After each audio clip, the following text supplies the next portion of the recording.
Sa bukid nga among gipuy-an, isod kaayong agianan. Dakong bato latay-latayan, padulong sa sibuyasan.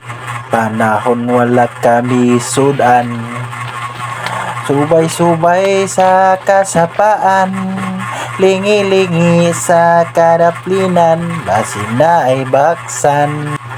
Maayong adlaw kaninyo mga boss. Mao day ni atong trabaho karong nga adlaw mga boss, kay wa pa man nagsugod ang ani sa humay mga boss diri sa tamang atiman aning abaka mga boss.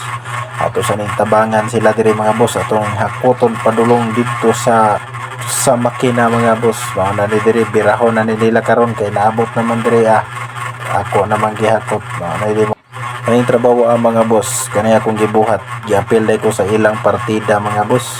Nagbahin mi ani og 2-5 mga bossing sulod sa duha ka semana, kay putol-putol lang man pod among trabaho mga boss. Kay usahay mga boss, pag abot na sa ting harvest ug pamuel didto naman pod ko balhin kaning kabaw lahi na sad mag-drive ani kay akong drivean didto multicab na pod.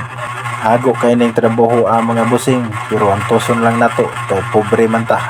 Di man ta kakaon og di ta mulihok ani kung maghuwat ra ta maghanga mura tag sihuan.